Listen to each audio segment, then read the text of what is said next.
Part III of The Strange Case of Dr. Jekyll and Mr. Hyde. Read by Bob Neufeld. The Strange Case of Dr. Jekyll and Mr. Hyde, by Robert Louis Stevenson. The Last Night. Mr. Utterson was sitting by his friends one evening after dinner, when he was surprised to receive a visit from Poole. "Bless me, Poole, what brings you here?" he cried, and then, taking a second look at him, "What ails you?" he added. "Is the doctor ill?" "Mr. Utterson," said the man, "there is something wrong." "Take a seat, and here is a glass of wine for you," said the lawyer. "Now take your time, and tell me plainly what you want." "You know the doctor's ways, sir," replied Poole, "and how he shuts himself up. Well, he's shut up again in the cabinet, and I don't like it, sir. I wish I may die if I like it. Mr. Utterson, sir, I am afraid." "Now, my good man," said the lawyer, "be explicit. What are you afraid of?" "I've been afraid for about a week," returned Poole, doggedly disregarding the question, "and I can bear it no more." The man's appearance amply bore out his words. His manner was altered for the worse, and except for the moment when he had first announced his terror, he had not once looked the lawyer in the face. Even now he sat with the glass of wine untasted on his knee, and his eyes directed to a corner of the floor. "I can bear it no more," he repeated. "Come," said the lawyer, "I see you have some good reason, Poole. I see there is something seriously amiss. Try to tell me what it is." "I think there's been foul play," said Poole hoarsely. "Foul play!" cried the lawyer, a good deal frightened, and rather inclined to be irritated in consequence. "What foul play? What does this man mean?" "I daren't say, sir," was the answer. "But will you come along with me and see for yourself?" Mr. Utterson's only answer was to rise and get his hat and greatcoat. But he observed with wonder the greatness of the relief that appeared upon the butler's face, and perhaps with no less, that the wine was still untasted when he set it down to follow. It was a wild, cold, seasonable night of March, with a pale moon lying on her back as though the wind had tilted her, and flying wrack of the most diaphanous and lawny texture. The wind made talking difficult, and flecked the blood into the face. It seemed to have swept the streets unusually bare of passengers, besides, for Mr. Utterson thought he had never seen that part of London so deserted. He could have wished it otherwise. Never in his life had he been conscious of so sharp a wish to see and touch his fellow-creatures, for, struggle as he might, there was borne in upon his mind a crushing anticipation of calamity. The square, when they got there, was full of wind and dust, and the thin trees in the garden were lashing themselves along the railing. Poole, who had kept all the way a pace or two ahead, now pulled up in the middle of the pavement, and, in spite of the biting weather, took off his hat and mopped his brow with a red pocket-handkerchief. But for all the hurry of his coming, these were not the dews of exertion that he wiped away, but the moisture of some strangling anguish, for his face was white, and his voice, when he spoke, harsh and broken. "Well, sir," he said, "here we are, and God grant there be nothing wrong." "Amen, Poole," said the lawyer. Thereupon the servant knocked in a very guarded manner. The door was opened on the chain, and a voice asked from within, "Is that you, Poole?" "It's all right," said Poole. "Open the door." The hall, when they entered it, was brightly lighted up, the fire was built high, and about the hearth the whole of the servants, men and women, stood huddled together like a flock of sheep. At the sight of Mr. Utterson, the housemaid broke into hysterical whimpering, and the cook, crying out, "Oh, bless God, it's Mr. Utterson!" ran forward as if to take him in her arms. "What! What! Are you all here?" said the lawyer, peevishly. "Very irregular, very unseemly. Your master would be far from pleased." "They're all afraid," said Poole. Black silence followed, no one protesting. Only the maid lifted her voice, and now wept loudly. "Hold your tongue," Poole said to her, with a ferocity of accent that testified to his own jangled nerves; and indeed, when the girl had so suddenly raised the note of her lamentation, they had all started and turned towards the inner door with faces of dreadful expectation. "And now," continued the butler, addressing the knife-boy, "reach me a candle, and we'll get this through hands at once." And then he begged Mr. Utterson to follow him, and led the way to the back garden. "Now, sir," said he, "you come as gently as you can. I want you to hear, and I don't want you to be heard. And see here, sir, if by any chance he was to ask you in, don't go."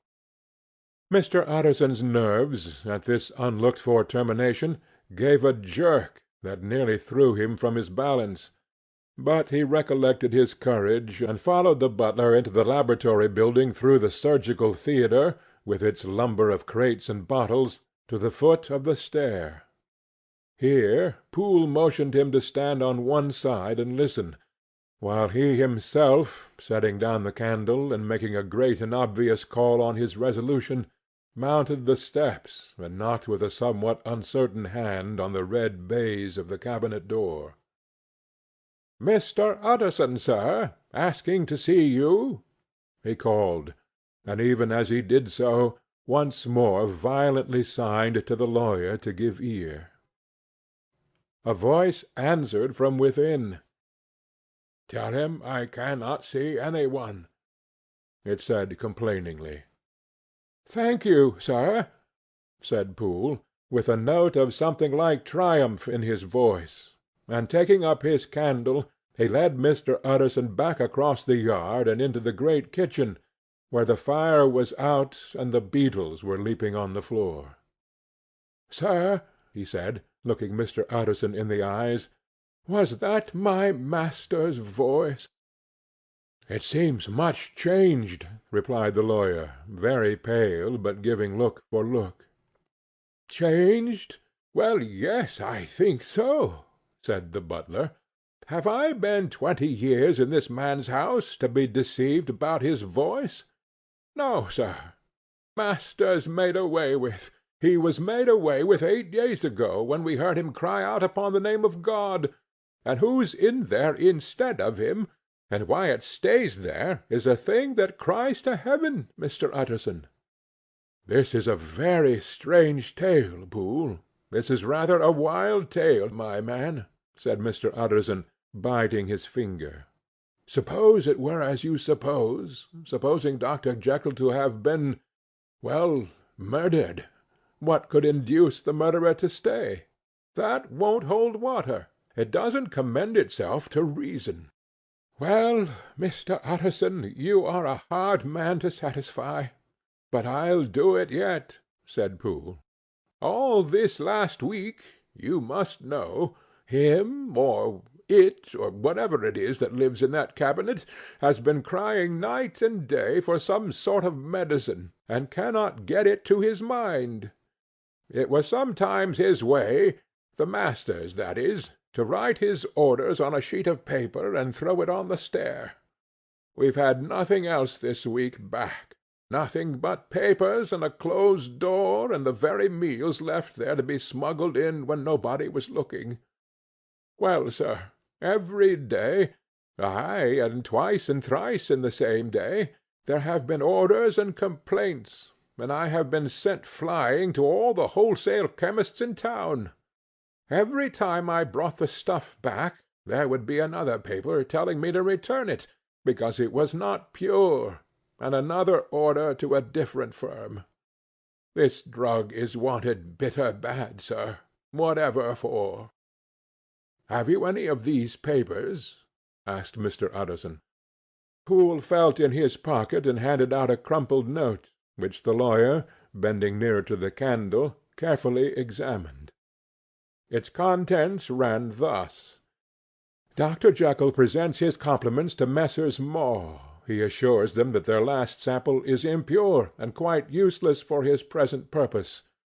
In the last year Dr. J. purchased a somewhat large quantity from Messrs. M. He now begs them to search with most sedulous care, and should any of the same quality be left, forward it to him at once.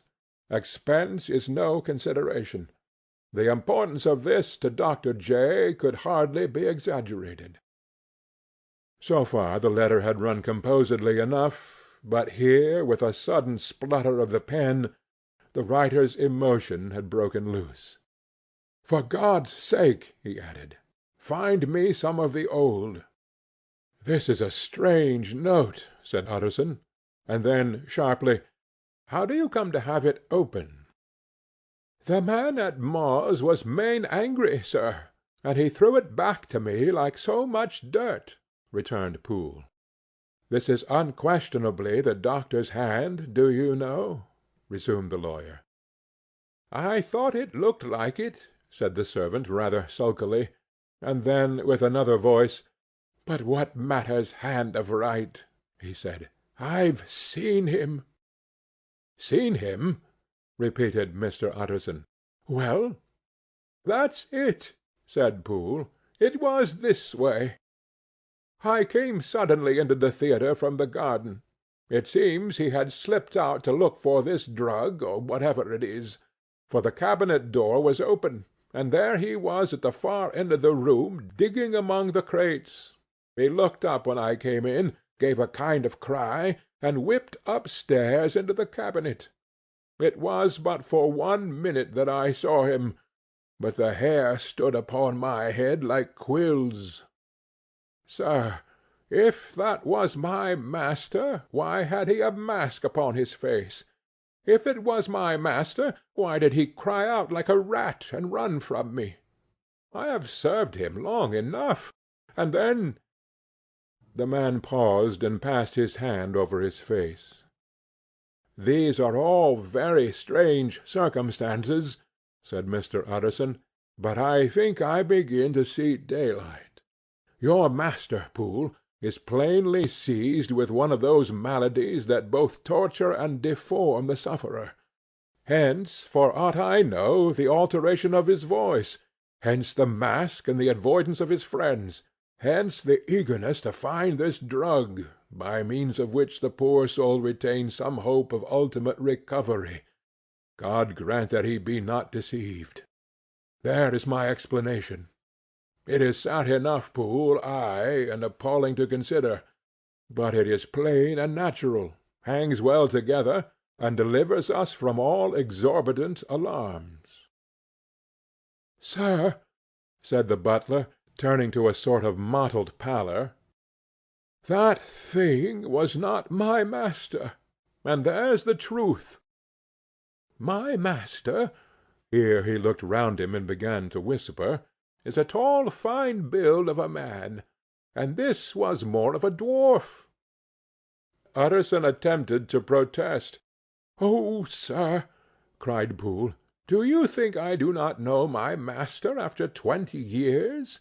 Do you think I do not know where his head comes to in the cabinet door, where I saw him every morning of my life? No, sir, that thing in the mask was never Dr. Jekyll. God knows what it is, but it was never Dr. Jekyll, and it is the belief of my heart that there was murder done." "Poole," replied the lawyer, "if you say that, it will become my duty to make certain. Much as I desire to spare your master's feelings, much as I am puzzled by this note which seems to prove him to be still alive, I still consider it my duty to break in that door. Ah, Mr. Utterson, "That's talking!" cried the butler. "And now comes the second question," resumed Utterson. "Who is going to do it?" "Why, you and me, sir," was the undaunted reply. "That's very well said," returned the lawyer, "and whatever comes of it, I shall make it my business to see you are no loser."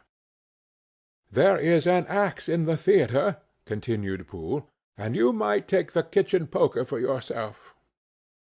The lawyer took that rude but weighty instrument into his hand and balanced it.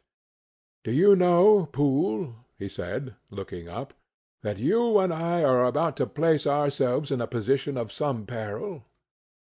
"You may say so, sir, indeed," returned the butler. "It is well, then, that we should be frank," said the other. "We both think more than we have said. Let us make a clean breast.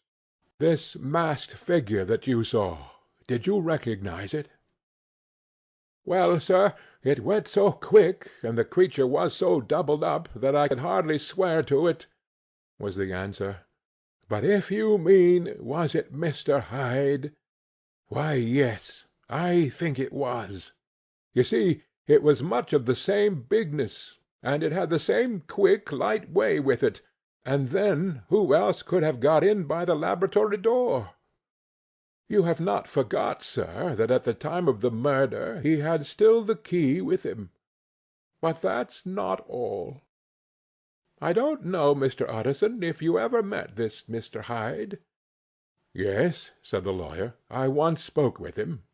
"Then you must know as well as the rest of us that there was something queer about that gentleman, something that gave a man a turn. I don't know rightly how to say it, sir, beyond this, that you felt in your marrow kind of cold and thin." "I own I felt something of what you describe," said Mr. Utterson. "Quite so, sir," returned Poole. "Well, when that masked thing, like a monkey, jumped from among the chemicals and whipped into the cabinet, it went down my spine like ice. Oh, I know it's not evidence, Mr. Utterson. I'm book-learned enough for that. But a man has his feelings, and I give you my Bible word it was Mr. Hyde." "Aye, aye," said the lawyer. "My fears incline to the same point. Evil, I fear, founded evil, was sure to come of that connection. Truly I believe you. I believe poor Harry is killed, and I believe his murderer, for what purpose God alone can tell, is still lurking in his victim's room. Well, let our name be Vengeance. Call Bradshaw." The footman came at the summons, very white and nervous. "Put yourself together, Bradshaw," said the lawyer. "This suspense, I know, is telling upon all of you, but it is now our intention to make an end of it. Poole here and I are going to force our way into the cabinet. If all is well, my soldiers are broad enough to bear the blame. Meanwhile, lest anything should really be amiss, or any malefactor seek to escape by the back, you and the boy must go round the corner with a pair of good sticks, and take your post at the laboratory door. We give you 10 minutes to get to your stations." As Bradshaw left, the lawyer looked at his watch. "And now, Poole, let us get to ours," he said, and taking the poker under his arm led the way into the yard. The scud had banked over the moon, and it was now quite dark. The wind, which only broke in puffs and draughts into that deep well of building, tossed the light of the candle to and fro about their steps until they came into the shelter of the theatre, where they sat down silently to wait. London hummed solemnly all around, but nearer at hand the stillness was only broken by the sounds of a footfall moving to and fro along the cabinet floor.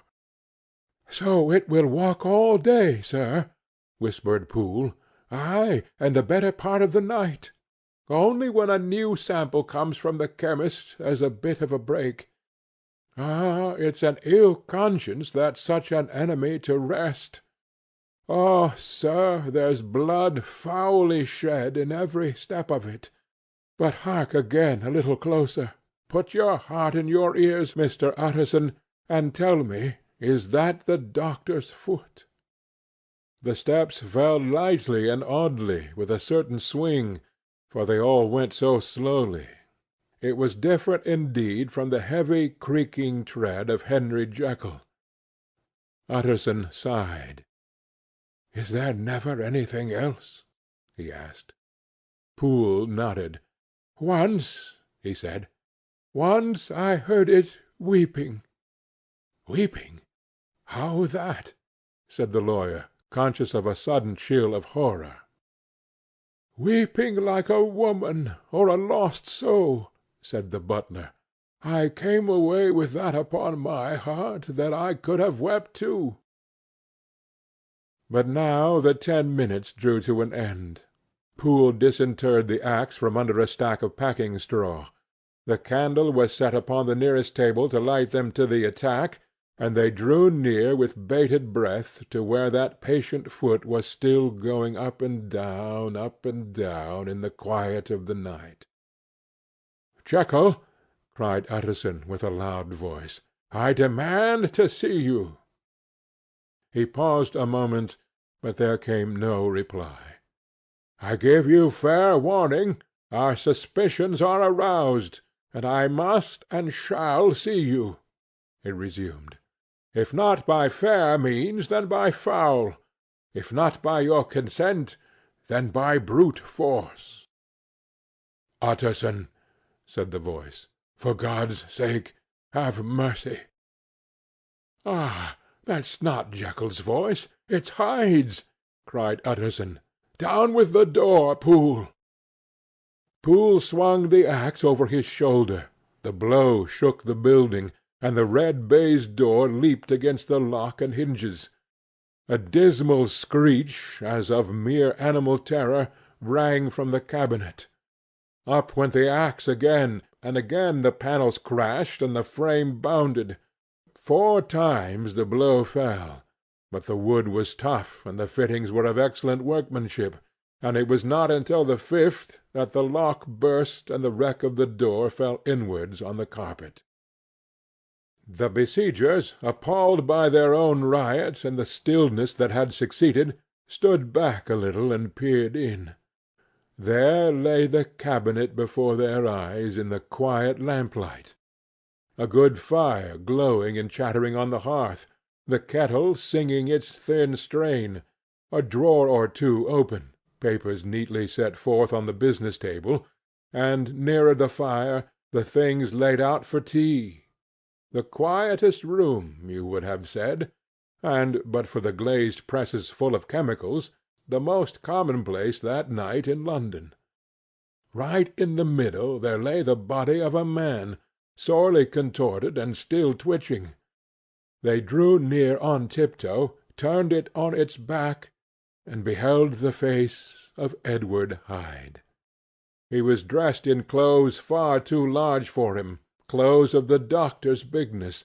The cords of his face still moved with a semblance of life, but life was quite gone, and by the crushed phial in the hand, and the strong smell of kernels that hung upon the air, Utterson knew that he was looking on the body of a self-destroyer. "We have come too late," he said sternly, "whether to save or punish.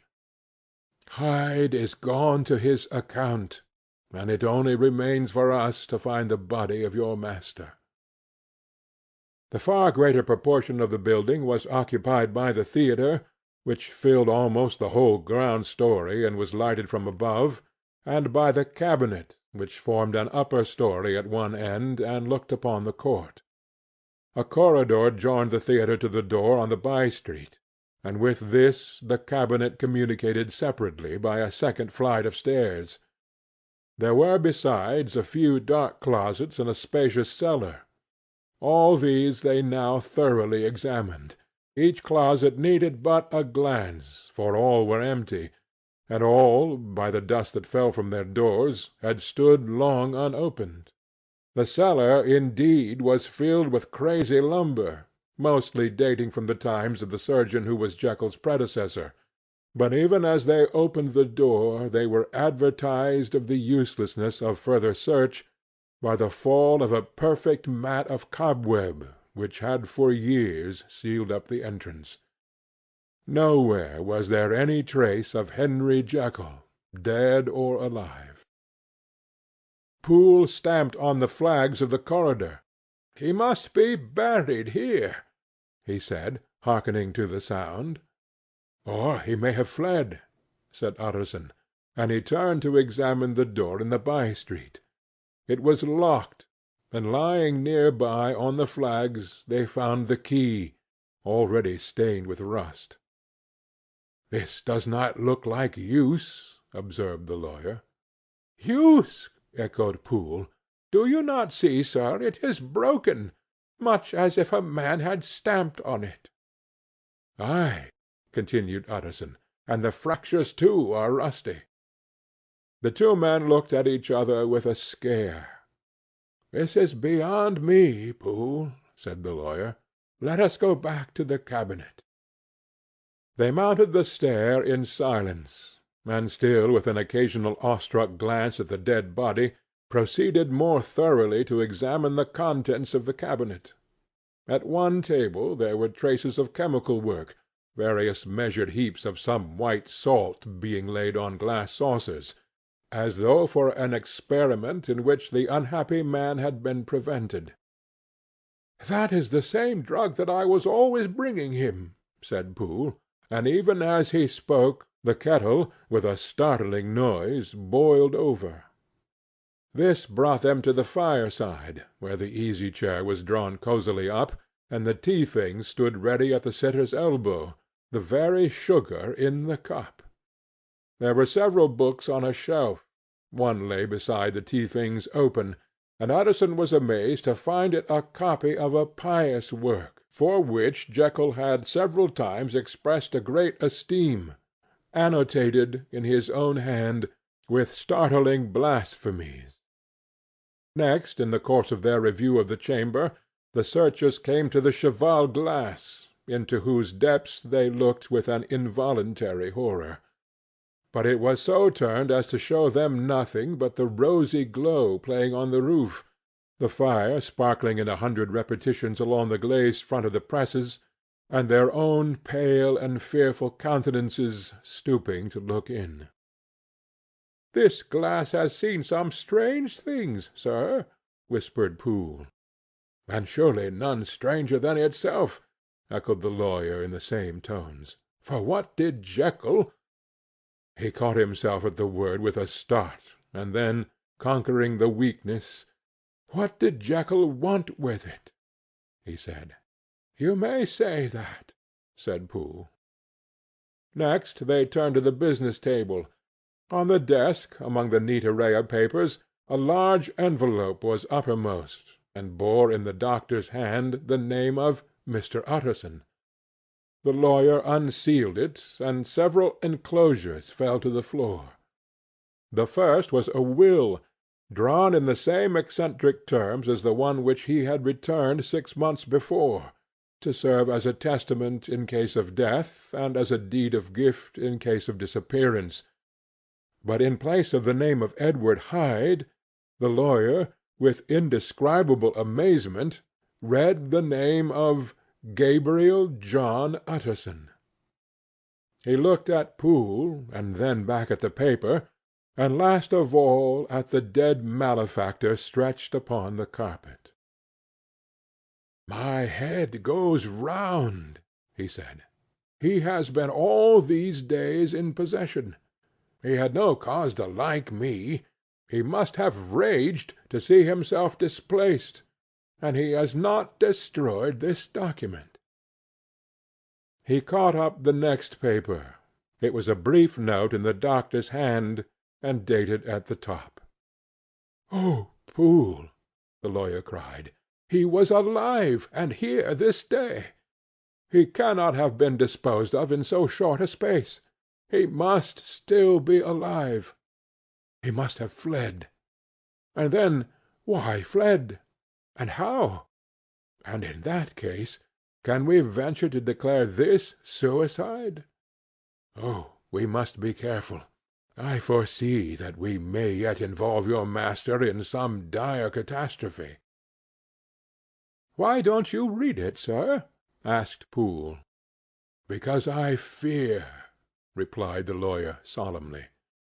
"God grant I have no cause for it." And with that he brought the paper to his eyes, and read as follows: "My dear Utterson, when this shall fall into your hands, I shall have disappeared. Under what circumstances I have not the penetration to foresee, but my instinct and all the circumstances of my nameless situation tell me that the end is sure, and must be early. Go, then, and first read the narrative which Lanyon warned me he was to place in your hands, and if you care to hear more, turn to the confession of your unworthy and unhappy friend, Henry Jekyll." "There was a third enclosure?" asked Utterson. "Here, sir," said Poole, and gave into his hands a considerable packet, sealed in several places. The lawyer put it in his pocket. "I would say nothing of this paper. If your master has fled, or is dead, we may at least save his credit. It is now 10. I must go home and read these documents in quiet, but I shall be back before midnight, when we shall send for the police." They went out, locking the door of the theatre behind them, and Utterson, once more leaving the servants gathered about the fire in the hall, trudged back to his office to read the two narratives in which the mystery was now to be explained. End of Part 3.